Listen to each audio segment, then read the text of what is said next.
अस्सलाम वालेकुम, कैसे हैं सब। उम्मीद है कि सब बिल्कुल ठीक होंगे। अल्हम्दुलिल्लाह मैं भी बिल्कुल ठीक हूँ।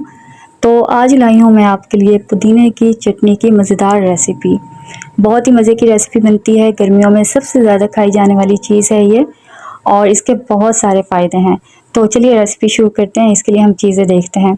पुदीने की चटनी बनाने के लिए मैंने यहाँ पे 2 कप भर के पुदीना लिया। इसके मैंने पत्ते निकाल लिए हैं, अच्छे से इन्हें वॉश कर लिया है।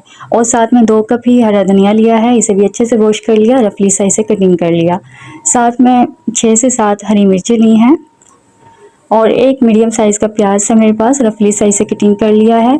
और एक छोटा सा टुकड़ा अदरक का लिया, इसके मैंने छोटे छोटे टुकड़े कटिंग कर लिए हैं। साथ में लहसुन के जवे हैं 10 से 12 और नमक लिया है हस्बे ज़रूरत, ज़ीरा लिया है आधा चाय का चम्मच। तो ये चीज़ें चाहिए हमें पुदीने की चटनी के लिए। अब सबसे पहले हमें इसके लिए चाहिए पत्थर की कूंडी, जिसे हम दोरी डंडा कहते हैं। ये चटनी पत्थर की कूंडी में ही मज़े की बनेगी।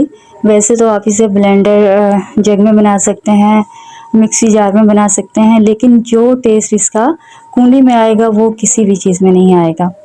अब कुंडी में मैंने डाल दिया है पुदीना और हरा धनिया। इसे हम अच्छे से कूटेंगे। आप देखेंगे कि जैसे जैसे हम इसे कूटते जाएंगे तो ये कम होता चला जाएगा।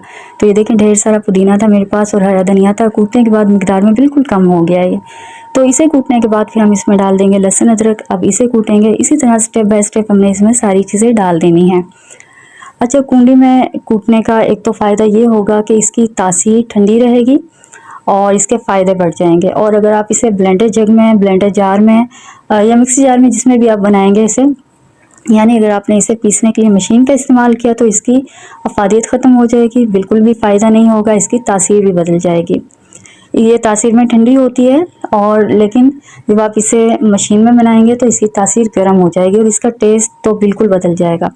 वो टेस्ट ही नहीं आएगा जो एक पत्थर की कुंडी में आता है। या आप इसे पत्थर की कुंडी में बनाएं या सिलबट्टे पे बनाएं, जब भी आपको इसका फ़ायदा मिलेगा।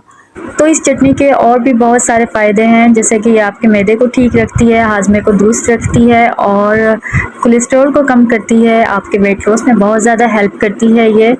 तो इस चटनी को आप अपनी रूटीन का हिस्सा बना लें। आप अपने खाने के साथ 1 चम्मच इसका लाजमी लें तो आपको बहुत सारे फ़ायदे मिलेंगे इसके। तो स्टेप बाय स्टेप सारी चीज़ें मैंने इसमें डाली, कूटा और कूटने के बाद इस तरह से इसमें रगड़ा लगाया तो ये थोड़ी बारीक हो गई।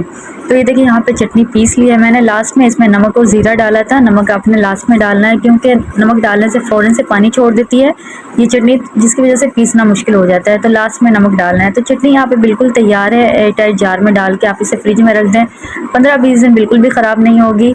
जब कभी सालन ना हो, आप ये चटनी निकालें, रोटी के ऊपर देसी घी या मक्खन हो तो क्या ही बात है, उसके साथ तो ये कमाल की लगती है।